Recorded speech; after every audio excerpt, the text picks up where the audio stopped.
2013년 3월 어느 날 새벽 3시, 영하의 압록강 한가운데서 한 살배기 아기가 울음을 터뜨렸을 때 저는 온몸이 얼어붙었습니다.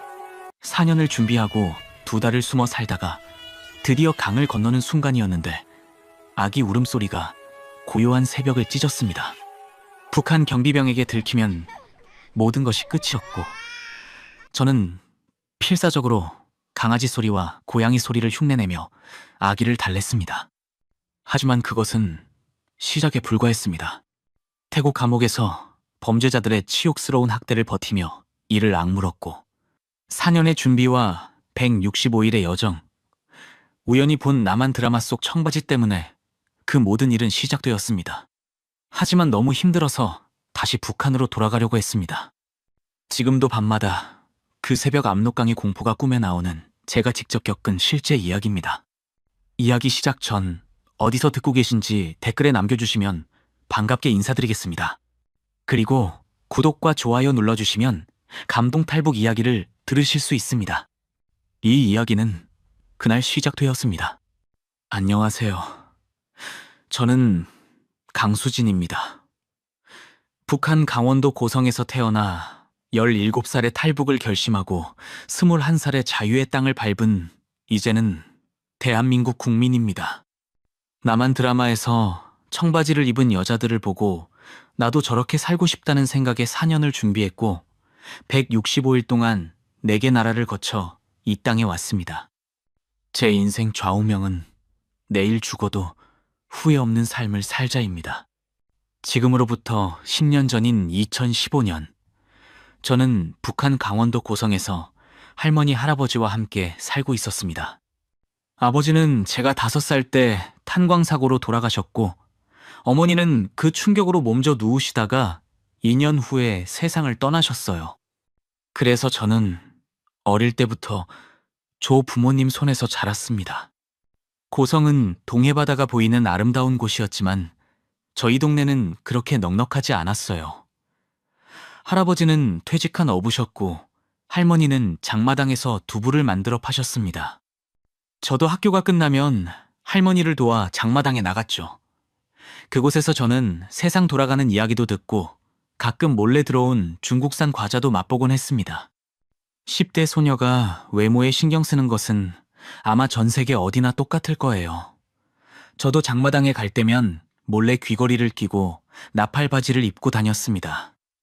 친구들 사이에서 유행하는 것들을 따라하고 싶었고 조금이라도 예뻐 보이고 싶었으니까요.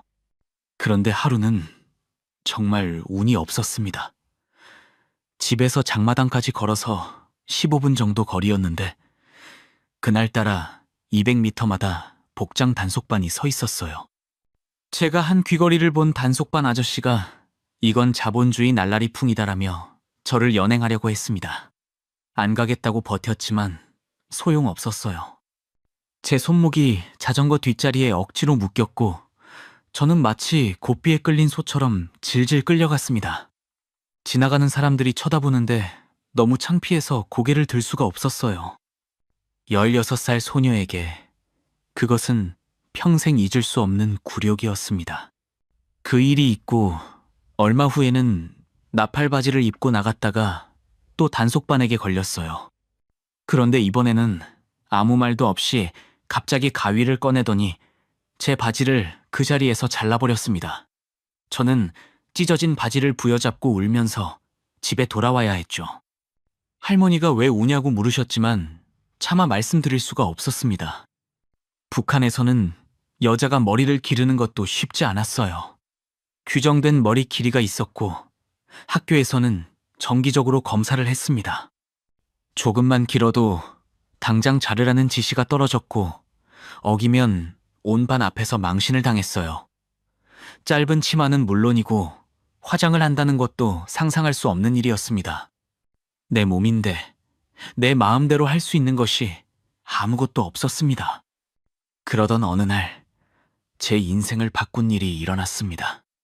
그때 저를 짝사랑하던 남자친구가 있었는데 저에게 잘 보이려고 풀하우스라는 남한 드라마가 담긴 USB를 선물해 준 거예요. 북한에서 남한 드라마를 보는 것은 정말 위험한 일이었습니다. 걸리면 정치범 수용소에 갈 수도 있었죠. 하지만 호기심을 참을 수 없었어요. 밤마다 이불을 뒤집어 쓰고 소리를 최대한 줄인 채 그 드라마를 봤습니다. 드라마를 보면서 저는 충격을 받았습니다. 화면 속 여자들은 긴 머리를 휘날리며 예쁜 옷을 입고 있었어요. 청바지도 입고 짧은 치마도 입고 귀걸이도 하고 화장도 했습니다. 그런데 아무도 그 여자들을 단속하거나 처벌하지 않았어요. 그냥 자유롭게 자기가 원하는 대로 살고 있었습니다. 와, 세상에는 저런 자유가 존재하는구나. 저는 처음 알았습니다. 그날 밤 드라마를 다 보고 나서 저는 한참을 멍하니 앉아 있었어요. 드라마 속 여자들은 여자로서의 아름다움을 있는 그대로 즐기고 있었는데 제 현실은 너무 달랐습니다. 귀걸이 하나에 끌려가고 바지 하나에 가위질을 당하는 이 땅에서 저는 과연 무엇을 할 수 있을까요? 나도 저 사람들이랑 똑같은 사람인데 왜 내 삶은 이렇게 다를까? 그 질문이 머릿속을 떠나지 않았습니다.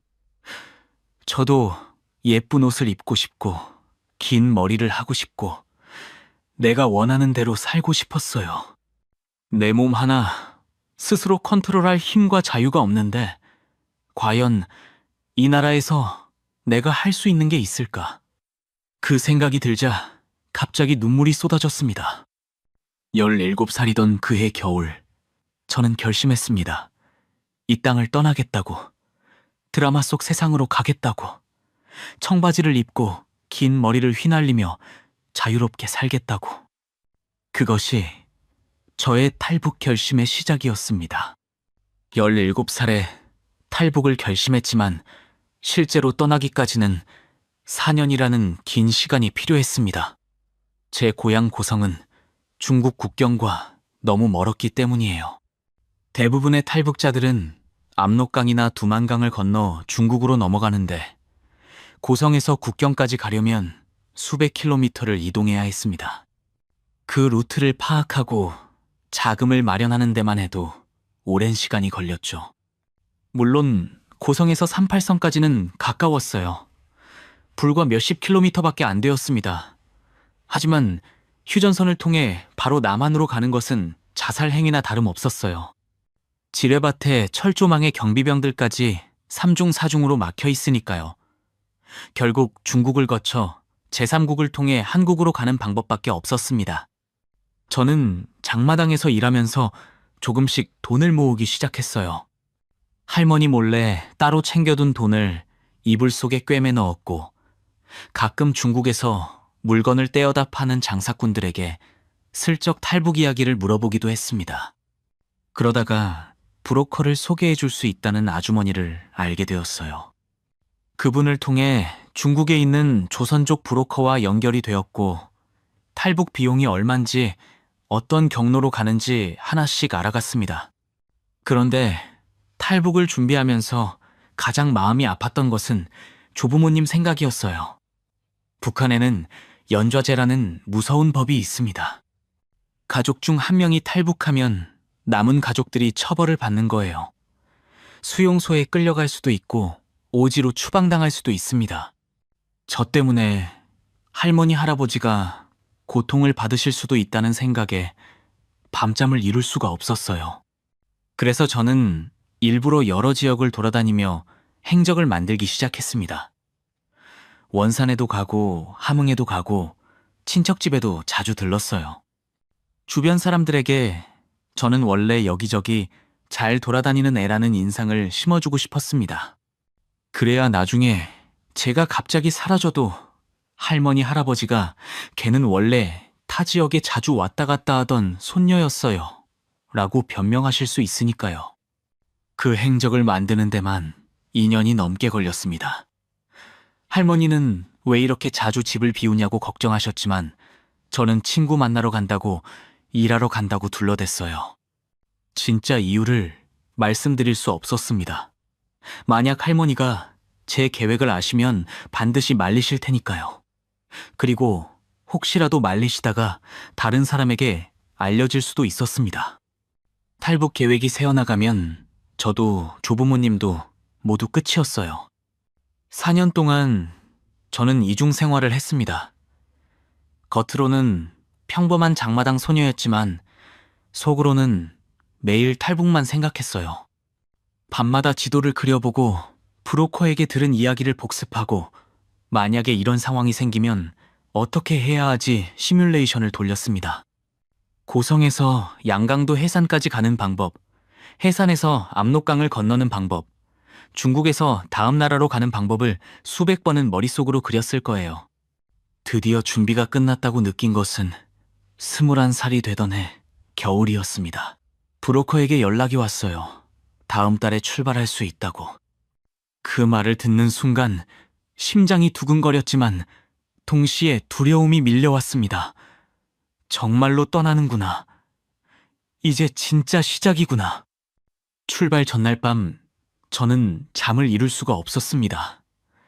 할머니 할아버지가 주무시는 방문을 살짝 열고 한참을 바라봤어요. 할머니의 하얀 머리카락, 할아버지의 주름진 얼굴, 두 분은 평화롭게 주무시고 계셨습니다. 제가 무슨 일을 계획하고 있는지 전혀 모르신 채로요. 할머니 할아버지 불효자 손녀를 용서해 주세요. 저는 마음속으로 수천 번 사과했습니다. 말로는 차마 할 수 없는 작별 인사를 속으로만 했어요. 다시 뵐 수 있을까요? 혹시 저 때문에 고생하시는 건 아닐까요?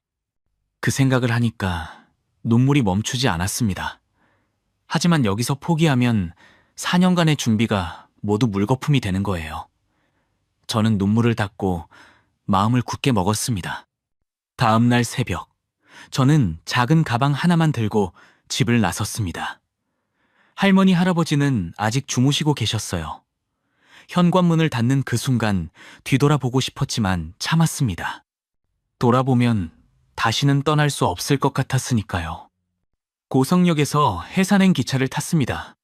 고성에서 양강도 해상까지는 남한으로 치면 서울에서 부산 정도의 거리인데 한국에서는 기차로 2시간이면 가는 그 거리를 북한에서는 72시간이나 걸렸어요. 전력이 부족해서 기차가 가다가 서고 가다가 서고를 끝없이 반복했습니다. 사흘 동안 그 기차 안에서 살다시피 했어요. 좁은 좌석에 몸을 웅크리고 가져온 옥수수빵을 조금씩 먹으며 버텼습니다.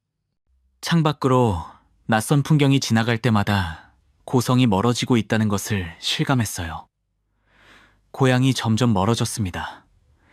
할머니 할아버지도 점점 멀어졌습니다. 기차가 멈춰서 캄캄한 밤을 보낼 때면 창밖을 바라보며 생각했어요. 지금쯤 할머니는 제가 없어진 걸 아셨을까? 걱정하고 계실까? 저를 찾고 계실까? 그 생각을 하면 가슴이 찢어지는 것 같았지만 돌아갈 수는 없었습니다. 이미 시작된 여정이었고 앞으로만 나아가야 했습니다. 72시간 후 드디어 해산에 도착했습니다. 양강도 해산시, 압록강을 사이에 두고 중국과 마주보고 있는 국경도시. 여기서부터가 진짜 시작이었습니다. 이제 강만 건너면 중국이었어요. 하지만 그 강을 건너는 것이 얼마나 무서운 일인지 저는 아직 제대로 알지 못했습니다. 해산에 도착했지만 문제가 생겼습니다. 브로커와 연락이 닿지 않았어요. 분명히 해산에 도착하면 연락하라고 했는데 전화를 아무리 해도 받지 않았습니다. 하루가 지나고 이틀이 지나도 연락이 없었어요. 저는 낯선 도시에서 갈 곳도 없이 발만 동동 구르고 있었습니다. 다행히 장마당에서 알게 된 아주머니가 자신의 집에서 머물러도 된다고 해주셨어요. 그분도 중국에 친척이 있어서 탈북민들 사정을 조금은 이해하셨던 것 같습니다. 저는 그 집 창고 같은 작은 방에 숨어 지내기 시작했어요. 낮에는 밖에 나가지도 못하고 밤에만 잠깐 화장실에 다녀올 수 있었습니다. 하루하루가 지옥 같았어요. 혹시 누가 신고하면 어떡하지? 브로커가 돈만 먹고 도망간 건 아닐까? 이러다가 잡히면 4년간의 준비가 다 물거품이 되는 거잖아. 온갖 걱정이 머릿속을 가득 채웠습니다. 밤마다 잠을 이룰 수 없었고 조금만 소리가 나도 온몸이 움찔거렸어요. 일주일이 지나고 2주일이 지났습니다. 한 달이 지나자 가져온 돈도 거의 바닥이 났어요. 숨겨주시는 아주머니께 생활비를 드려야 했고 먹을 것도 사야 했으니까요. 돈이 떨어지면 저는 정말 끝이었습니다. 고성으로 돌아갈 수도 없고 여기서 계속 숨어 살 수도 없었어요. 4년을 준비했는데 여기서 끝나는 건가? 절망감이 밀려왔습니다. 어떤 날은 이불을 뒤집어 쓰고 하루 종일 울기만 했어요. 할머니, 할아버지 생각도 났고 내가 왜 이런 고생을 하고 있나 싶기도 했습니다. 하지만 포기할 수는 없었어요. 여기서 포기하면 정말로 끝이니까요. 2달이 지났을 때 드디어 브로커에게서 연락이 왔습니다. 미안하다. 중국 쪽 상황이 안 좋아서 잠시 잠적해야 했다고 했어요. 그리고 내일 새벽 3시에 출발할 수 있다고 말했습니다. 내일이요? 네, 내일 새벽입니다. 준비하세요. 갑작스러웠지만 군말할 처지가 아니었어요. 2달을 기다렸는데 내일 당장 떠날 수 있다니 오히려 다행이었습니다. 브로커가 말했습니다. 당신 혼자가 아니에요. 함께 건널 사람들이 있습니다. 80 넘은 할머니 한 분과 한 살배기 아기를 아는 젊은 엄마가 있다고 했어요. 저는 그 말을 듣고 조금 걱정이 됐습니다. 80대 할머니와 아기라니. 과연 그 강을 건널 수 있을까요? 다음 날 새벽 2시에 지정된 장소에서 일행을 만났습니다. 할머니는 허리가 많이 굽으셨지만 눈빛만은 단호했어요. 젊은 엄마는 아기를 꼭 안은 채 불안한 표정을 하고 있었습니다. 우리는 서로 이름도 묻지 않았어요. 알 필요도 없었고 알면 안 됐습니다. 그냥 같이 강을 건너는 사람들이었습니다. 브로커가 지시사항을 전달했어요. 경비병 교대 시간이 새벽 3시에서 3시 반 사이입니다. 그 30분 안에 강을 건너야 해요. 말은 절대 하지 마시고 소리도 내면 안 됩니다. 손전등 불빛이 보이면 그 자리에서 엎드려야 합니다. 알겠습니까? 우리 셋은 고개를 끄덕였어요. 심장이 미친 듯이 뛰었습니다. 새벽 3시. 드디어 출발했습니다. 이 월말의 해산은 아직 겨울이었어요. 압록강은 얼어붙지는 않았지만 물이 어는 점 직전까지 차가웠습니다. 강둑에 도착하자 브로커가 여기서부터는 제가 안내합니다 라고 속삭였어요. 강물에 첫 발을 담갔습니다. 발이 얼어붙는 것 같았어요. 너무 차가워서 비명을 지르고 싶었지만 참아야 했습니다. 한 발 한 발 조심스럽게 앞으로 나아갔습니다. 물이 발목을 지나 무릎까지 차올랐습니다. 그리고 허벅지까지. 80대 할머니가 비틀거렸어요. 브로커가 할머니 팔을 잡고 부축했습니다. 젊은 엄마는 아기를 가슴에 꼭 안은 채 떨고 있었어요. 저도 온몸이 떨렸습니다. 추위 때문인지 두려움 때문인지 알 수 없었어요. 그때였습니다. 응애, 응애. 아기가 울기 시작했습니다. 차가운 물에 잠긴 아기가 추위를 견디지 못하고 울음을 터뜨린 거예요. 젊은 엄마가 필사적으로 아기 입을 막았지만 소용없었습니다. 아기 울음소리가 고요한 새벽 강위로 퍼져나갔습니다. 온몸이 얼어붙었습니다. 저 멀리 강둑에서 손전등 불빛이 움직이기 시작했어요. 경비병이었습니다. 누구냐? 거기 누구 있냐? 목소리가 들렸습니다. 끝이다. 그 순간 저는 정말로 그렇게 생각했어요. 4년을 준비하고 2달을 숨어 살다가 드디어 강을 건너는데 아기가 울기 시작하니까 너무 절망적이었습니다. 여기서 잡히면 모든 게 끝이에요. 정치범 수용소에 끌려가 평생을 썩거나 아니면 그 자리에서 총에 맞을 수도 있었습니다. 하지만 저는 죽을 수 없었어요. 여기서 죽으면 안 됐습니다. 그 순간 제 입에서 이상한 소리가 나왔습니다. 멍멍, 멍멍멍. 저는 개 짖는 소리를 흉내냈어요. 그리고 이어서 야옹야옹 고양이 소리도 냈습니다. 아기가 신기했는지 울음을 멈추고 저를 쳐다봤어요. 저는 계속해서 멍멍 야옹 소리를 냈습니다. 아기가 까르르 웃기 시작했어요. 강둑의 손전등 불빛이 멈췄습니다. 경비병이 뭐야, 개였어 하는 소리가 희미하게 들렸어요. 불빛이 다른 방향으로 돌아갔습니다. 지금이다. 빨리. 브로커가 속삭였습니다. 우리는 필사적으로 강을 건넜어요. 물살이 세서 넘어질 것 같았지만 이를 악물고 버텼습니다. 80대 할머니도 젊은 엄마도 모두 죽을 힘을 다해 앞으로 나아갔습니다. 마침내 중국 땅에 발을 디뎠습니다. 강둑에 올라서자 다리가 풀려서 그 자리에 주저앉았어요. 온몸이 흠뻑 젖어 있었고 이가 딱딱 부딪혔습니다. 하지만 살았습니다. 우리는 강을 건넜어요. 80대 할머니가 땅에 엎드려 울기 시작했습니다.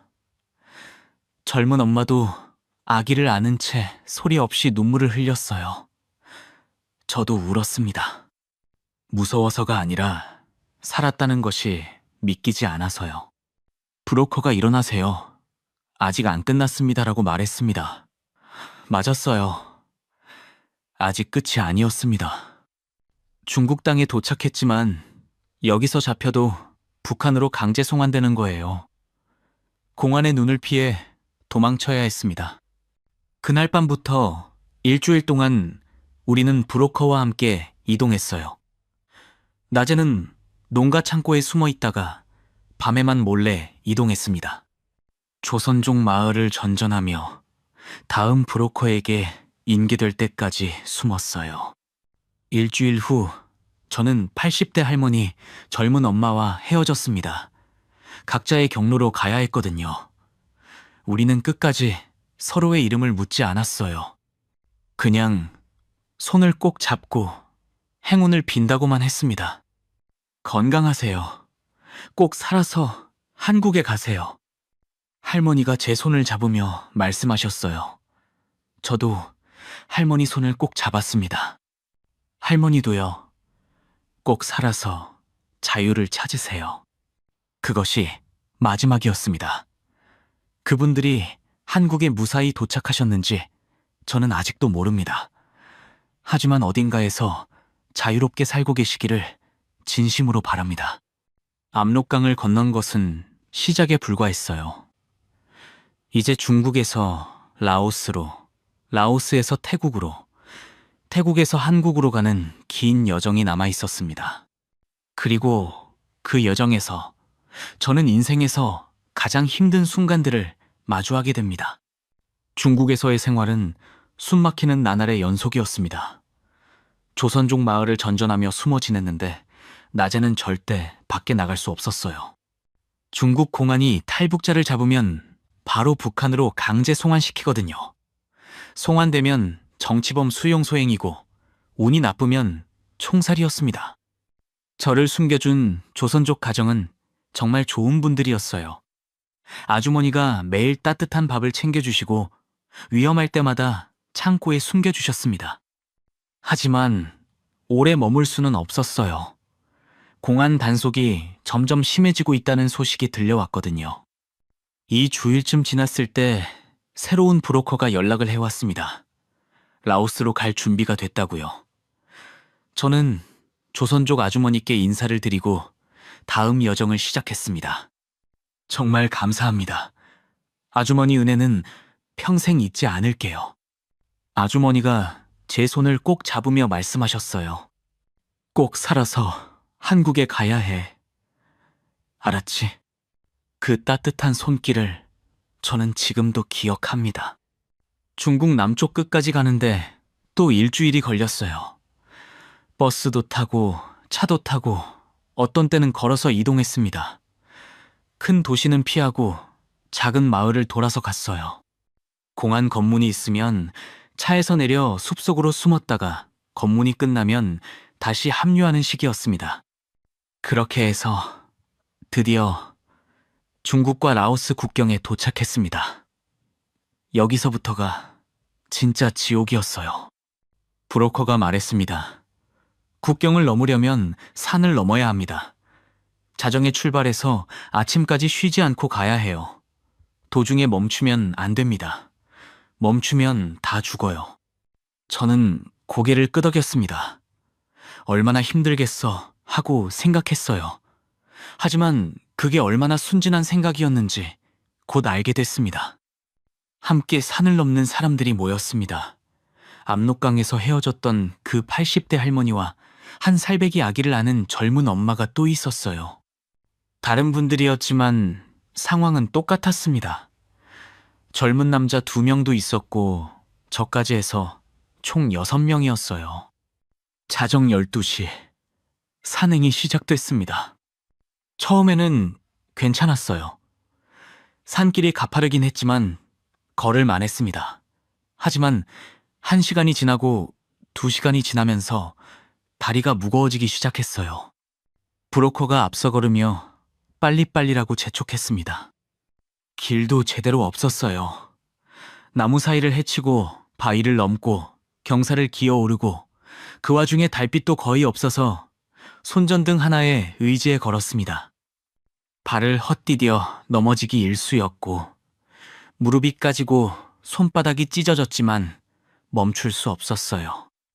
3시간이 지나자 80대 할머니가 비틀거리기 시작했습니다. 할머니 괜찮으세요? 라고 물었더니 괜찮아 그냥 가라고 손을 저으셨어요. 하지만 할머니 발걸음이 점점 느려졌습니다. 젊은 남자 한 명이 할머니 팔을 잡고 부축했어요. 네, 시간이 지났습니다. 한 살배기 아기를 아는 젊은 엄마가 울고 있었어요. 소리 없이 눈물만 줄줄 흘리며 걸었습니다. 아기를 계속 안고 산을 오르는 게 얼마나 힘들었을까요? 하지만 그녀도 멈추지 않았습니다. 5시간이 지나자 저도 한계가 왔어요. 다리가 더 이상 말을 듣지 않았습니다. 몸은 앞으로 가라고 하는데 다리가 안 움직였어요. 배가 고팠지만 먹을 것이 없었고 목이 말랐지만 마실 것도 없었습니다. 입안이 바짝 말라서 침도 나오지 않았어요. 6시간이 지났을 때 저는 정말로 죽을 것 같았습니다. 온몸이 떨렸고 눈앞이 아른거렸어요. 숨을 쉴 수가 없었습니다. 한 발 떼는 게 천근만근이었어요. 언제 끝나요? 제발 얼마나 더 가야 해요? 저는 브로커에게 물었습니다. 브로커가 말했어요. 1시간만 더 가면 됩니다. 버텨요. 1시간. 고작 1시간이었지만 그게 1000년처럼 느껴졌습니다. 7시간째가 되었을 때 드디어 브로커가 멈췄어요. 다 왔습니다. 여기가 라오스예요. 그 말을 듣는 순간 저는 그 자리에 쓰러졌습니다. 땅바닥에 엎어져서 일어날 수가 없었어요. 구역질이 났습니다. 토하려고 했지만 먹은 게 없어서 아무것도 나오지 않았어요. 그냥 하얀 위액만 쏟아냈습니다. 입에서 쓴 물이 흘러나왔고 저는 그 자리에서 울었습니다. 왜 탈북을 결심해서 이 고생을 하고 있을까? 그냥 북한에서 살걸. 돌아가고 싶다. 처음이자 마지막으로 그런 생각을 했습니다. 4년을 준비하고 2달을 숨어 살고 강을 건너고 중국을 횡단하고 산을 넘어 여기까지 왔는데 그 순간만큼은 정말로 포기하고 싶었어요. 너무 힘들었습니다. 인간이 이런 걸 견딜 수 있나 싶었어요. 하지만 이미 돌아갈 수도 없었습니다. 뒤로 가도 지옥이고 앞으로 가도 지옥이면 앞으로 가는 게 낫잖아요. 저는 울면서 다시 일어났습니다. 다리가 후들거렸지만 일어섰어요. 80대 할머니도 울고 계셨습니다. 하지만 할머니도 일어나셨어요. 젊은 엄마도 아기를 꼭 안은 채 비틀거리며 일어났습니다. 우리는 모두 울면서도 포기하지 않았어요. 라오스에서 이틀을 쉬었습니다. 다리가 퉁퉁 부어서 걸을 수가 없었거든요. 하지만 이틀이 지나자 다시 이동해야 했어요. 마지막 관문이 남아 있었습니다. 메콩강이었습니다. 메콩강은 악어강이라고도 불렸어요. 진짜 악어가 있어서가 아니라 그만큼 위험하다는 뜻이었습니다. 강폭이 넓고 물살이 거셌거든요. 탈북자들이 그 강에서 익사한 경우도 많았다고 들었습니다. 우리는 밤에 작은 배를 타고 강을 건넜어요. 조각배 같은 허술한 배였는데 삐걱거리는 소리가 날 때마다 가슴이 철렁했습니다. 여기서 빠지면 정말 끝이다. 저는 눈을 감고 할머니 할아버지를 떠올렸어요. 제발 살게 해주세요. 마음속으로 빌었습니다. 배가 흔들릴 때마다 누군가 숨을 삼켰어요. 아무도 말을 하지 않았습니다. 그냥 숨죽이고 강 건너편만 바라봤습니다.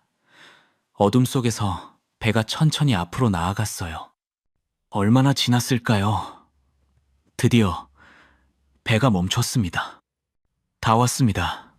여기가 태국입니다. 저는 배에서 내리자마자 땅바닥에 엎드렸어요. 태국 땅이었습니다. 메콩강을 건넜습니다. 살았습니다. 브로커가 말했어요. 여기서 태국 경찰서까지 가야 합니다. 경찰서에 가면 난민 신청을 할 수 있어요. 저는 비틀거리며 일어났습니다. 몸은 만신창이었지만 이제 거의 다 왔다는 생각에 힘이 났어요. 새벽녘에 태국 경찰서에 도착했습니다. 경찰서 앞에서 우리는 한국에 난민 신청을 하겠다고 말했어요. 경찰들이 우리를 데리고 안으로 들어갔습니다. 신분 확인을 하고 간단한 조사를 받았어요. 잠시 후 경찰이 말했습니다. 난민 승인이 날 때까지 대기해야 합니다. 경찰이 우리를 데려간 곳은 감옥이었습니다. 감옥이요? 네. 난민 대기시설이 따로 없어서 감옥에서 기다려야 해요. 저는 당황했어요. 감옥이라니. 하지만 거부할 수도 없었습니다. 저는 다른 탈북자들과 함께 감옥 안으로 들어갔습니다. 그곳에서 50일간의 또 다른 지옥이 시작되었습니다. 태국 감옥은 상상 이상이었습니다. 저는 그곳에 들어서는 순간 눈을 의심했어요. 몇 평 남짓한 공간에 수십 명이 빼곡히 들어차 있었거든요. 콘크리트 바닥에 매트리스도 없이 그냥 맨바닥에 누워야 했습니다. 누울 공간도 부족해서 옆 사람과 어깨가 닿을 정도로 다닥다닥 붙어서 잤어요. 화장실은 구석에 변기 하나가 전부였습니다. 수십 명이 돌아가며 그 변기 하나를 써야 했어요. 냄새가 어찌나 지독하던지 처음에는 숨을 쉴 수가 없었습니다. 며칠이 지나서야 겨우 적응이 됐어요. 샤워라고 할 것도 없었습니다. 일주일에 한 번 물을 조금 받아서 몸을 닦는 게 전부였어요. 제대로 씻을 수가 없으니 온몸이 끈적거리고 가려웠습니다. 머리카락은 기름지고 엉켜서 빗질도 할 수 없었어요. 음식은 하루에 2끼 나왔습니다. 쌀밥에 채소 조금. 양이 너무 적어서 항상 배가 고팠어요. 하지만 불평할 수 없었습니다. 여기는 감옥이었고 저는 난민이었으니까요. 가장 힘들었던 것은 태국 범죄자들이었습니다. 그 감옥에는 탈북민들만 있는 게 아니었어요. 태국에서 죄를 지은 범죄자들과 같은 공간을 써야 했습니다. 그들은 우리를 싫어했어요. 외국인이라고, 공간을 차지한다고 우리를 괴롭혔습니다. 어느 날 밤이었어요. 저는 구석에서 눈을 감고 있었는데 갑자기 차가운 물이 얼굴에 쏟아졌습니다. 뭐야? 저는 깜짝 놀라 일어났어요. 태국 범죄자 3명이 비웃으며 서 있었습니다. 그들 손에는 물 양동이가 들려 있었어요. 물을 일부러 제게 끼얹은 거였습니다. 분노가 치밀어 올랐어요. 왜 이러는 거예요? 라고 소리치고 싶었습니다. 하지만 참아야 했어요. 난민은 갈등을 만들면 안 됐거든요. 혹시라도 싸움이 나면 난민 신청이 거부될 수도 있었습니다. 그러면 모든 게 끝이에요. 저는 이를 악물고 참았습니다. 젖은 옷을 짜내고 다시 구석에 앉았어요. 그들이 비웃는 소리가 들렸지만 못 들은 척 했습니다. 눈물이 나려고 했지만 그것도 참았어요. 이런 일이 한두 번이 아니었습니다. 그들은 거의 매일 우리를 괴롭혔어요. 물을 뿌리거나 음식을 빼앗거나 잠을 자는데 발로 차기도 했습니다. 어떤 날은 침을 뱉기도 했어요. 왜 우리가 이런 취급을 받아야 하지? 속으로 수천 번 되뇌었습니다. 우리는 범죄자가 아니에요. 자유를 찾아 목숨을 걸고 여기까지 온 사람들인데 왜 이런 대우를 받아야 하는 걸까요? 너무 억울하고 분했습니다. 하지만 참을 수밖에 없었어요. 여기서 조금만 더 버티면 한국에 갈 수 있으니까요. 저는 매일 밤 속으로 되뇌었습니다. 조금만 버티자. 조금만 더 참자. 끝이 보인다. 다행히 저 혼자가 아니었습니다. 같은 처지의 탈북민들이 15명 정도 있었어요. 우리는 서로 의지하며 버텼습니다. 밤마다 구석에 모여 작은 목소리로 이야기를 나눴어요. 언니는 어디서 왔어요? 평안북도 신의주요. 당신은 함경북도 청진이요. 우리는 각자의 탈북 사연을 나눴습니다. 누군가는 굶어 죽을 것 같아서 탈북했다고 했어요. 누군가는 남편의 폭력을 피해 도망쳤다고 했습니다. 또 누군가는 가족이 정치범 수용소에 끌려가는 걸 보고 더 이상 그곳에서 살 수 없었다고 했어요. 모두가 각자의 지옥을 탈출해서 여기까지 온 사람들이었습니다. 우리는 서로를 위로하며 밤을 보냈어요. 힘들지. 그래도 조금만 버티자. 한국 가면 다 좋아질 거야. 그래요.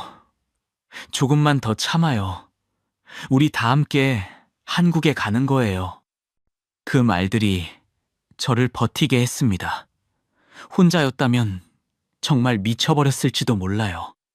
감옥에서 가장 힘든 시간은 밤이었습니다. 다들 잠든 고요한 밤에 저는 천장을 바라보며 생각에 잠겼어요. 할머니, 할아버지 생각이 떠나질 않았습니다. 지금쯤 두 분은 어떻게 지내고 계실까? 제가 없어진 걸 아시고 얼마나 걱정하고 계실까? 혹시 보위부에서 잡아가진 않으셨을까? 저 때문에 수용소에 끌려가시면 어떡하지? 연좌제의 공포가 머릿속을 떠나지 않았습니다. 가족 중 한 명이 탈북하면 남은 가족은 처벌을 받아요. 경우에 따라서는 정치범 수용소에 끌려가기도 하죠.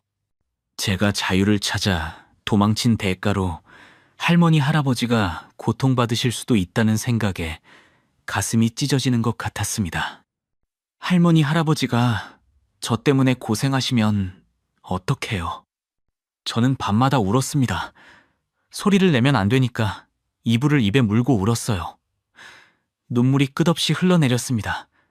너무 보고 싶었어요. 두 분의 목소리가 듣고 싶었고 따뜻한 손을 잡고 싶었습니다. 하지만 연락할 방법이 없었어요.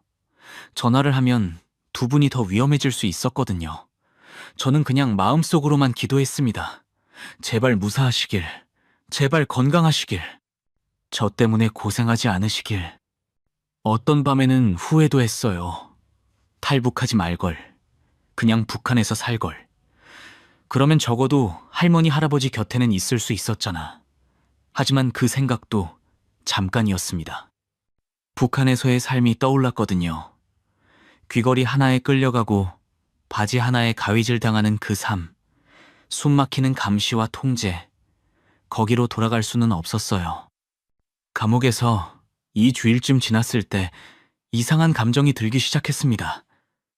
저는 대체 누구인가? 어디에 속한 사람인가? 북한 사람도 아니고 한국 사람도 아니고 중국 사람도 태국 사람도 아닌 저는 대체 뭐지?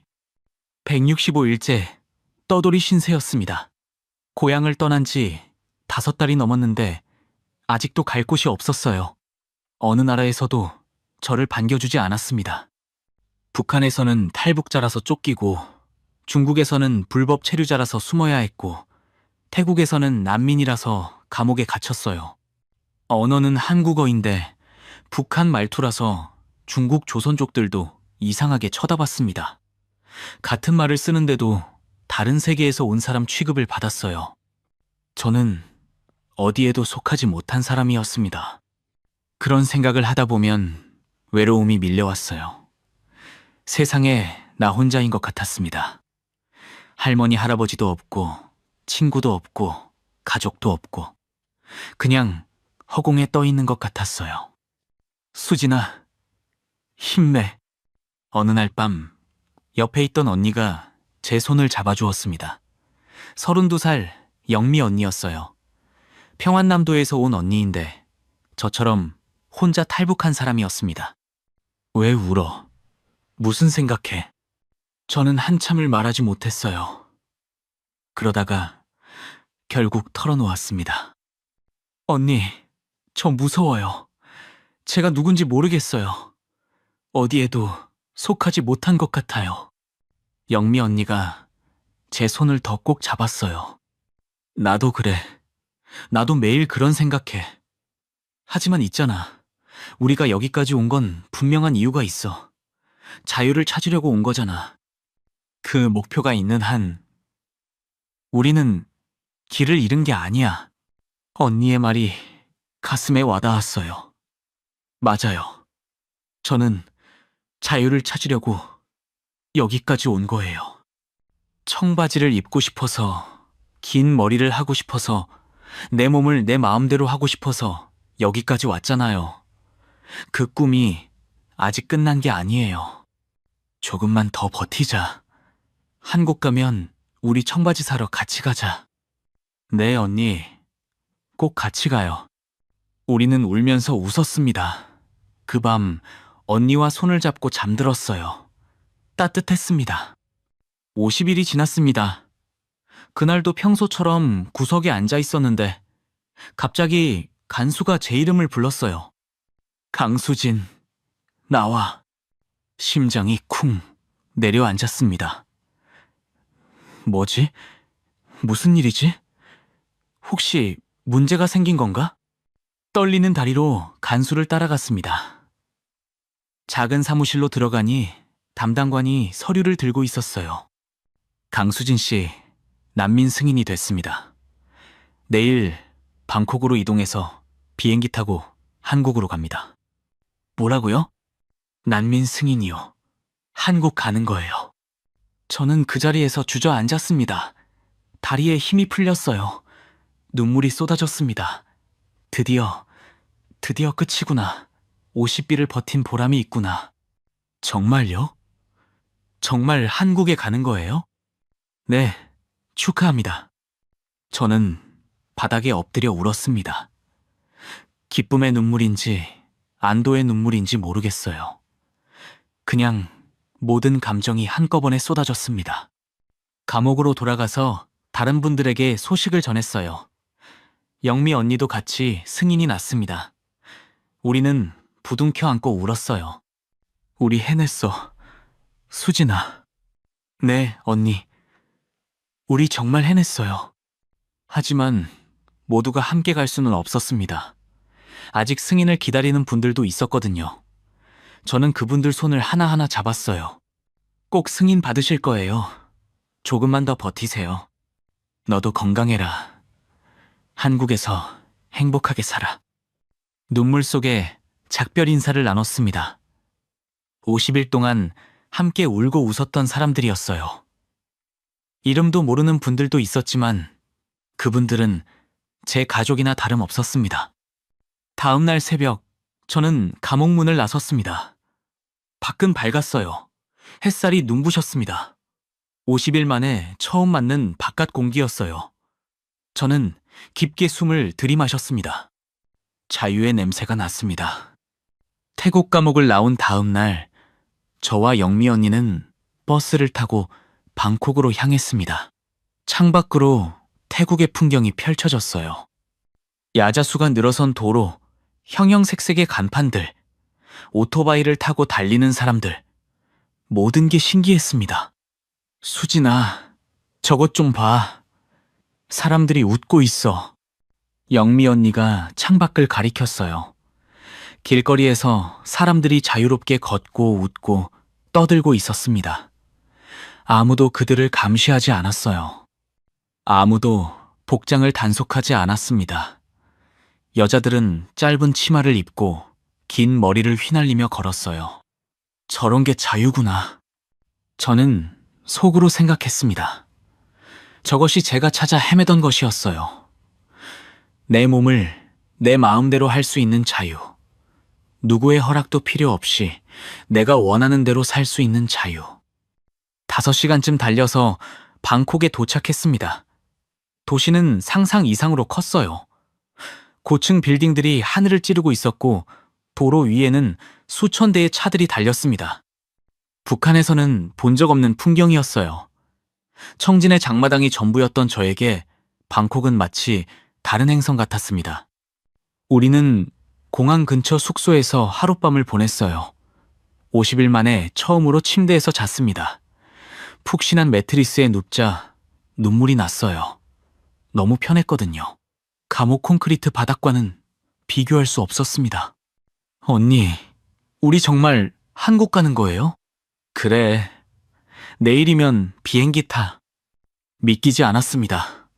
내일이면 정말로 한국 땅을 밟는다니. 저는 설렘과 두려움이 뒤섞인 채 잠이 들었어요. 다음 날 아침, 우리는 방콕 수완나풍 공항에 도착했습니다. 생애 처음 보는 공항이었어요. 거대한 유리 천장 아래로 햇살이 쏟아지고 있었고 수천 명의 사람들이 분주하게 오갔습니다. 안내 표지판은 온통 영어와 태국어로 되어 있었어요. 저는 넋을 잃고 주위를 둘러봤습니다. 세상에 이렇게 큰 건물이 있다니. 영미 언니가 제 손을 잡았어요. 정신 차려, 수진아. 우리 비행기 놓치면 안 돼. 대한민국 대사관 직원분이 우리를 안내해 주셨습니다. 탑승 수속을 하고 출국 심사를 받았어요. 심사대 앞에 섰을 때 가슴이 두근거렸습니다. 혹시 문제가 생기면 어떡하지? 여기서 막히면 끝이야. 하지만 아무 문제 없이 통과했습니다. 여권에 출국 도장이 찍혔어요. 저는 안도의 한숨을 내쉬었습니다. 탑승구 앞에서 기다리는 동안 저는 창밖을 바라봤습니다. 거대한 비행기가 활주로에 서 있었어요. 저 비행기를 타고 한국에 가는 거예요. 청바지를 입고 싶다는 꿈 하나로 시작된 여정이 이제 끝나가고 있었습니다. 인천행 탑승을 시작하겠습니다. 안내방송이 나왔어요. 저는 떨리는 다리로 탑승구를 향해 걸었습니다. 비행기 문을 통과하는 순간 승무원이 미소를 지으며 인사했어요. 안녕하세요. 환영합니다. 한국어였습니다.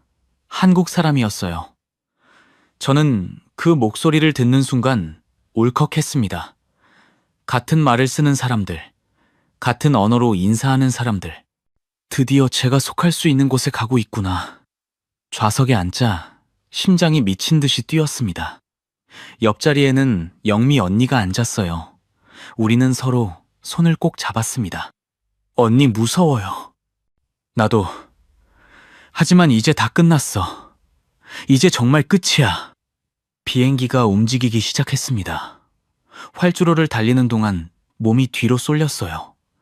그리고 비행기가 땅을 떠났습니다. 이륙하는 순간 창밖으로 태국 땅이 멀어지는 게 보였어요. 점점 작아지는 건물들, 실처럼 가늘어지는 도로들. 저는 창밖을 바라보며 생각했습니다. 다시는 돌아가지 않을 거야. 북한도, 중국도, 라오스도, 태국도 다시는 돌아가지 않을 거예요. 이제 앞으로만 갈 거예요. 자유가 있는 곳으로. 눈물이 흘렀습니다. 소리 없이 볼을 타고 눈물이 떨어졌어요. 영미 언니도 울고 있었습니다. 우리는 아무 말 없이 손을 잡은 채 울었습니다. 비행 시간은 5시간 정도였어요. 저는 창밖만 바라봤습니다. 구름 위를 날고 있었어요. 하얀 구름 사이로 햇빛이 쏟아졌습니다. 이렇게 아름다운 풍경은 처음이었어요. 기내식이 나왔습니다. 밥과 불고기와 김치, 한국 음식이었어요. 저는 한 숟가락 먹고 또 울었습니다. 북한 음식과 비슷한데 다른 맛이었어요. 같은 민족인데 다른 세상의 맛이었습니다. 수진아, 그만 울어. 다 먹어야 힘이 나지. 영미 언니가 제 등을 토닥여줬어요. 저는 울면서 밥을 먹었습니다. 잠시 후 기장방송이 나왔습니다. 승객 여러분, 곧 인천국제공항에 착륙하겠습니다. 착륙 준비를 해주시기 바랍니다. 심장이 닿는 것 같았어요. 인천, 한국, 드디어. 창밖으로 한국 땅이 보이기 시작했습니다. 바다가 보이고 섬들이 보이고 도시가 보였어요. 저는 창문에 얼굴을 바짝 붙이고 바라봤습니다. 저게 한국이야. 영미 언니가 속삭였어요. 저도 고개를 끄덕였습니다. 저게 한국이에요. 제가 그토록 가고 싶었던 곳, 드라마 속에서만 보던 그곳. 비행기가 착륙했습니다. 바퀴가 활주로에 닿는 순간 쿵 하는 충격이 전해졌어요. 비행기가 서서히 속도를 줄였습니다. 그리고 안내 방송이 나왔습니다. 승객 여러분, 인천국제공항에 도착했습니다. 대한민국에 오신 것을 환영합니다. 그 순간 저는 숨을 멈췄습니다. 대한민국에 오신 것을 환영합니다. 그 말이 귀에 맴돌았어요. 저는 예상했던 것과 다른 감정을 느꼈습니다. 눈물이 마구 쏟아지거나 날아갈 듯이 기쁘다기보다 살았다는 안도의 한숨이 먼저 나왔어요. 살았다. 저는 그 말을 속으로 몇 번이나 되뇌었습니다. 살았어요. 이제 더 이상 쫓기지 않아도 돼요. 공안도 없고 보위부도 없고 경비병도 없어요. 누구도 저를 잡으러 오지 않아요. 잡혀갈 두려움과 공포에 떨지 않아도 돼요. 드디어 편히 잘 수 있겠다. 그 생각이 드는 순간 눈물이 터졌습니다. 소리내어 울었어요. 영미 언니도 울었습니다. 주변에서 다른 탈북민들도 울고 있었어요. 우리는 모두 같은 마음이었습니다. 비행기에서 내려 입국장으로 걸어갔습니다. 한글 간판이 보였어요. 한국어 안내방송이 들렸어요. 한국말을 하는 사람들이 지나갔어요. 같은 말을 쓰는데 다른 세상이었습니다. 입국 심사대를 통과했습니다. 마지막 관문이었어요. 심사관이 제 서류를 확인하고 도장을 찍어주었습니다. 환영합니다. 그 한마디에 모든 게 끝났습니다. 4년간의 준비, 165일간의 여정, 압록강도 산도, 메콩강도 감옥도, 모든 지옥을 통과해서 드디어 여기까지 왔어요. 입국장을 나서자 밖이 보였습니다. 국정원 직원분들이 우리를 기다리고 있었어요. 저는 한 발 한 발 걸으며 생각했습니다. 21살. 저는 21살에 자유의 땅을 밟았습니다. 영미 언니가 제 손을 잡았어요. 수진아, 우리 해냈어. 네, 언니. 우리 정말 해냈어요. 저는 언니를 꼭 안았습니다. 50일간 감옥에서 함께했던 언니. 울면서 청바지 사러 가자고 약속했던 언니. 저는 그 약속을 꼭 지키고 싶었어요. 언니, 우리 정말 청바지 사러 가요. 그래, 꼭 가자. 제일 예쁜 청바지 사는 거야. 우리는 울면서 웃었습니다. 자유의 땅, 대한민국. 저의 새로운 삶이 시작되는 곳이었습니다. 인천공항에 도착한 직후 저는 국정원 조사시설로 이동했습니다. 탈북민들은 모두 이 과정을 거쳐야 했어요. 정말로 북한에서 왔는지 간첩은 아닌지 확인하는 절차였습니다. 3개월 동안 조사를 받았어요. 어디서 태어났는지, 어떻게 탈북했는지, 누구의 도움을 받았는지 수백 가지 질문에 답했습니다. 처음에는 긴장했지만 조사관분들이 생각보다 친절했어요. 위협하거나 고문하는 게 아니라 그냥 사실 확인을 하는 거였습니다. 북한에서 보위부에 끌려가면 어떤 일을 당하는지 아는 저에게 이곳은 완전히 달랐어요.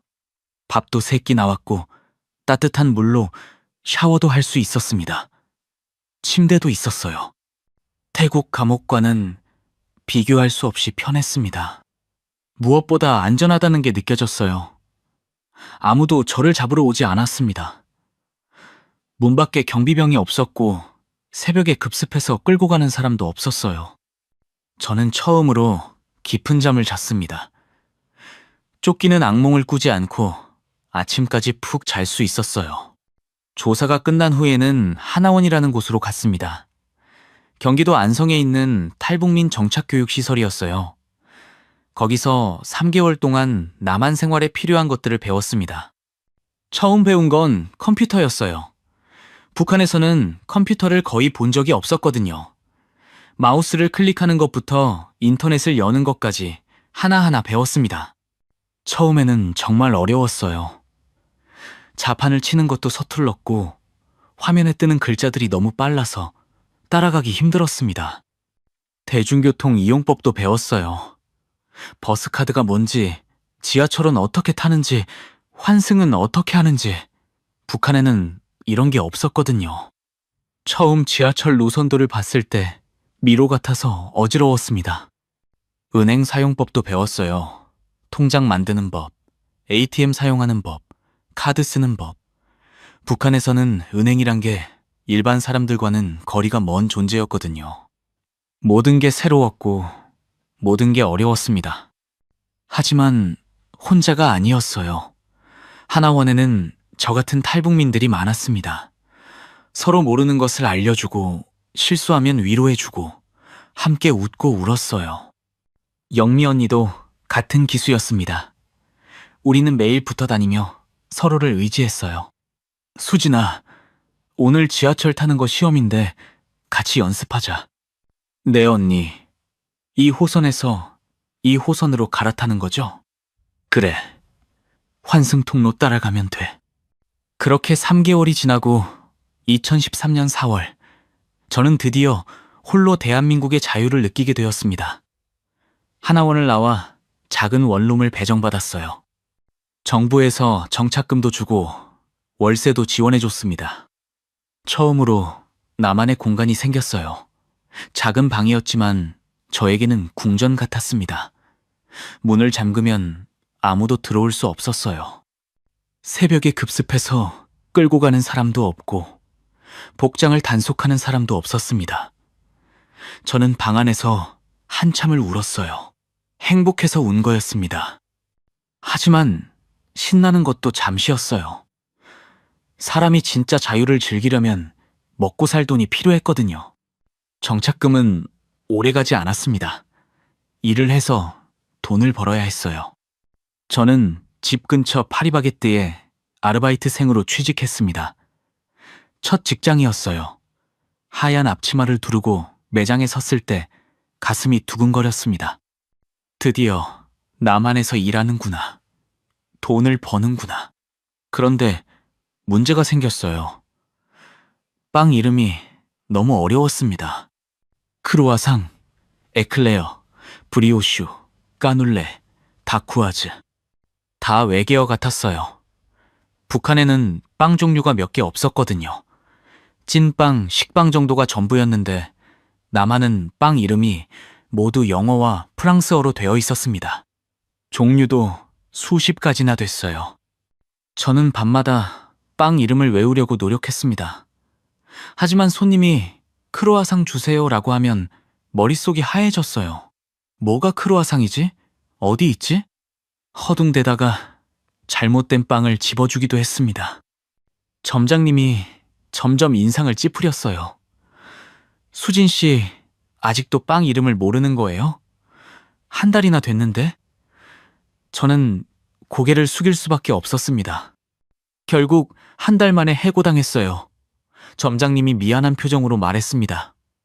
수진 씨 성실한 건 아는데 우리 가게랑은 안 맞는 것 같아요. 다른 일을 알아보는 게 좋겠어요. 저는 아무 말도 할 수 없었어요. 앞치마를 벗고 매장을 나왔습니다.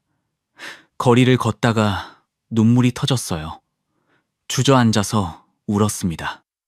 4년을 준비하고 165일을 걸어서 여기까지 왔는데 빵 이름 하나 못 외워서 잘리다니 너무 한심했어요. 남들은 다 쉽게 하는 것 같은데 왜 나만 못할까? 내가 부족한 걸까? 북한에서 왔다고 무시당하는 걸까? 온갖 생각이 머릿속을 맴돌았습니다. 그날 밤 저는 원룸에서 혼자 울었어요. 한국에 왔으니 꽃길이 펼쳐질 줄 알았는데 현실은 그렇지 않았습니다. 하지만 포기할 수는 없었어요. 울고 있을 시간이 없었습니다. 월세는 나가고 밥은 먹어야 하니까요. 저는 다시 일자리를 찾기 시작했습니다. 이번에는 치킨집에 지원했어요. 면접에서 파리바게뜨 이야기는 하지 않았습니다. 사장님이 간단한 질문 몇 가지를 하고는 합격이라고 했어요. 치킨집은 달랐습니다. 메뉴가 간단했거든요. 프라이드, 양념, 간장 3개밖에 없었어요. 이건 외울 수 있었습니다. 저는 주문을 받고 포장을 하고 배달 준비를 도왔어요. 처음에는 서툴렀지만 점점 나아졌습니다. 프라이드 한 마리요. 네, 알겠습니다. 양념 반, 후라이드 반이요. 네, 감사합니다. 주문이 들어올 때마다 자신감이 붙었어요. 나도 할 수 있구나. 나도 나만해서 살아갈 수 있구나. 저녁에는 치킨집 아르바이트를 하고 오전에는 학원에 다녔습니다. 컴퓨터 자격증을 준비했어요. 엑셀, 한글 같은 프로그램들을 배웠습니다. 어려웠지만 포기하지 않았어요. 파리바게뜨에서의 실패가 약이 됐거든요. 다시는 그런 일을 겪고 싶지 않았습니다. 몇 달 동안 열심히 일하고 공부했어요. 치킨집 월급은 많지 않았지만 조금씩 돈을 모았습니다. 영미 언니도 근처 식당에서 일하고 있었어요. 우리는 가끔 만나서 서로의 안부를 물었습니다. 수진아, 적응 잘 돼가? 네, 언니. 이제 좀 할만해요. 다행이다. 우리 청바지 사러 가자고 했잖아. 다음 월급 받으면 가자. 네, 언니. 꼭요. 저는 그 약속을 잊지 않았습니다. 청바지. 제가 이 모든 여정을 시작하게 만든 그 옷. 드디어 살 수 있게 된 거예요. 다음 월급날 저와 영미 언니는 명동에 갔습니다. 옷가게에 들어가서 청바지를 골랐어요. 파란색 스키니진이었습니다. 피팅룸에서 입어봤을 때 저는 거울을 보고 한참을 서 있었어요.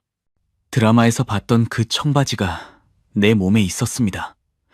아무도 저를 단속하지 않았어요. 아무도 가위로 자르겠다고 협박하지 않았습니다. 그냥 자유롭게 입을 수 있었어요. 저는 거울 앞에서 울었습니다. 17살 때 드라마를 보며 꿨던 꿈이 이루어진 거예요. 청바지 하나를 입기 위해 4년을 준비하고 165일을 걸어왔는데 그게 드디어 현실이 된 거였습니다. 이게 자유구나. 저는 속으로 생각했습니다. 내 몸을 내 마음대로 할 수 있는 것. 누구의 허락도 필요 없는 것. 이게 제가 찾아 헤매던 자유였어요. 수진아, 왜 울어? 영미 언니가 피팅룸 밖에서 물었어요. 저는 문을 열고 나가서 언니에게 청바지를 보여줬습니다. 언니, 저 예뻐요?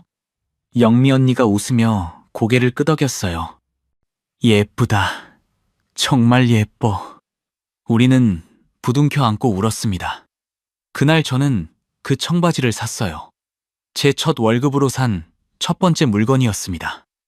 치킨집에서 일하면서 1년간 준비한 끝에 저는 대학에 입학했습니다. 중앙대학교 경영학과였어요. 합격 통지서를 받았을 때 믿기지 않았습니다. 탈북민 특별 전형이 있어서 가능했지만 그래도 서류 준비하고 면접 보는 게 쉽지 않았거든요. 대학 새내기가 된 첫날 캠퍼스를 걸으며 생각했어요.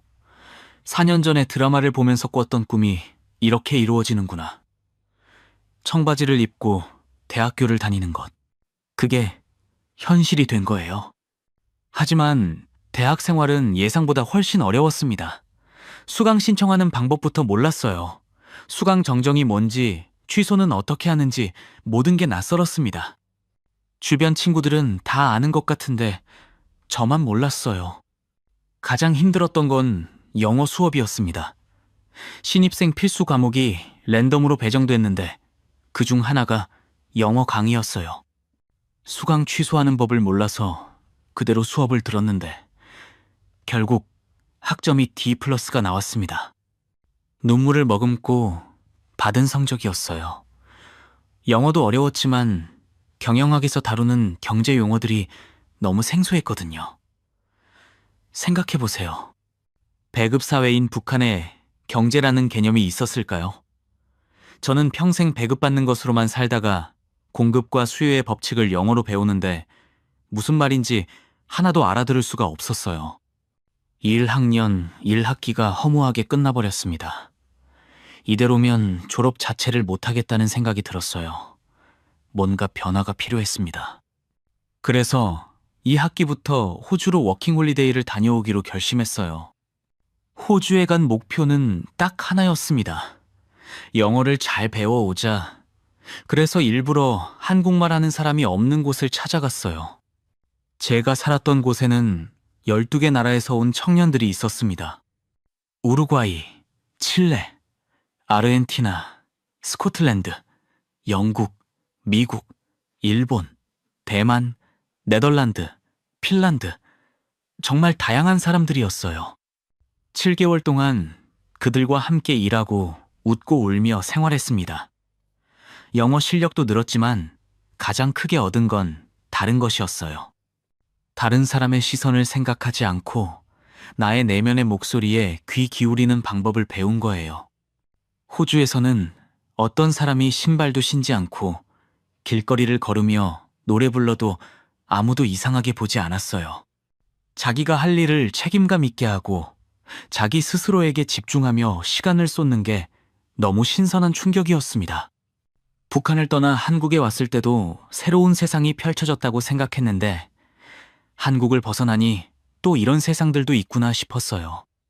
그때부터 저는 내 내면의 목소리에 귀 기울이게 됐고 지금은 그 누구보다도 제가 저를 가장 사랑하며 아껴줄 수 있게 됐습니다. 호주에서 돌아와 복학하고 4학년 2학기가 됐을 때 한 번쯤 미국에 가보고 싶어졌어요. 북한에서는 미국을 철천지원수로 교육시키는데 대체 북한은 왜 그렇게 미국을 싫어할까? 나는 왜 미국을 원수라고 배웠을까? 생각하니 더 호기심이 생겼습니다. 우연한 기회로 미국에 있는 한인 회사에서 인턴할 기회가 생겼어요. 하지만 문제는 돈이 없었습니다. 제2일 비자 비용만 600만 원 정도였고 생활비도 필요했거든요. 당장 이 큰 돈을 어떻게 구하나 고민하다가 제가 운영하던 유튜브 채널에 영상을 올렸어요. 제목은 Urgent Problem, I Really Need Your Help였습니다. 제가 왜 미국에 가고 싶은지, 뭘 배우고 싶은지, 그걸 어떻게 활용할 건지 담은 5분짜리 영상이었어요. 그런데 기적이 일어났습니다. 제가 필요했던 1만 불이 2주 만에 모인 거예요. 42명이 기부해 주셨는데 더 감동적인 건 그분들이 단순히 돈만 보내주신 게 아니라 정말 진심이 담긴 메시지를 보내주셨어요. 나는 네가 꼭 이 자유로운 세상에서 행복하게 살았으면 좋겠어. 그 메시지를 읽는 순간 저는 울었습니다. 세상에 이렇게 따뜻한 사람들이 있구나. 이름도 모르는 사람이 저를 응원해 주다니. 그때 깨달았어요. 강수진의 삶은 나 혼자만의 것이 아니구나. 북한에 있는 형제들, 고향 사람들을 위한 삶이구나. 그렇게 미국 인턴을 다녀온 후 저는 사명감을 갖게 됐습니다. 지금 저는 북한의 억압된 자유와 사람들의 인권에 대한 목소리를 내면서 탈북민의 자립과 정착을 지원하는 NGO 단체에서 일하고 있어요. 남한에 와서 저는 너무 많은 사람의 사랑을 받았고, 이제는 그 사랑을 흘려보내는 삶을 살고 싶습니다. 얼마 전 남한에도 고성이 있다는 걸 알게 됐어요. 강원도 고성. 저는 북한 강원도 고성에서 태어났는데 남한에도 같은 이름의 땅이 있더라고요. 지도를 보니까 휴전선을 사이에 두고 북쪽 고성과 남쪽 고성이 마주보고 있었습니다. 같은 이름인데 하나는 자유가 없고 하나는 자유가 넘치는 곳이에요. 저는 생각했습니다. 언젠가 통일이 되면 북녘의 고성에서 남녘의 고성까지 걸어가고 싶다고. 그때는 할머니, 할아버지 손을 잡고 함께 걷고 싶어요. 할머니, 할아버지, 두 분이 지금 어떻게 지내시는지 저는 알 수 없어요. 연락할 방법이 없거든요. 하지만 매일 밤 기도합니다. 제발 건강하시길. 제발 무사하시길. 그리고 언젠가 다시 만날 수 있길. 제 인생 슬로건은 내일 죽어도 후회 없는 삶을 살자예요. 한국에 와서 보니 이 땅에는 정말 선택과 자유가 넘쳐나서 놀랐어요. 하지만 그래서인지 자유에 대한 감사함보다 당연시해지는 것들도 많은 것 같습니다. 저는 이 자유를 누리기 위해 정말 쉽지 않은 시간을 견뎌온 만큼 제가 한 선택에 후회 없는 삶을 살고 싶어요.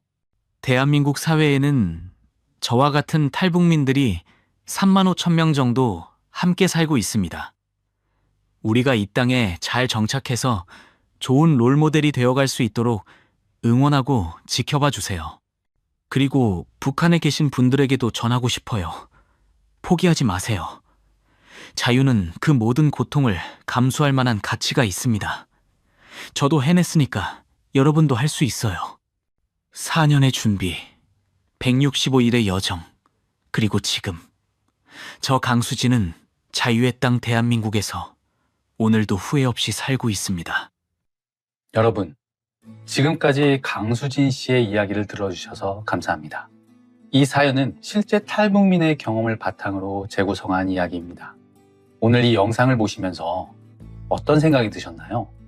청바지 하나 입고 싶어서 4년을 준비하고 165일을 걸어야 했던 한 소녀의 이야기가 저에게는 너무나 충격적이었습니다.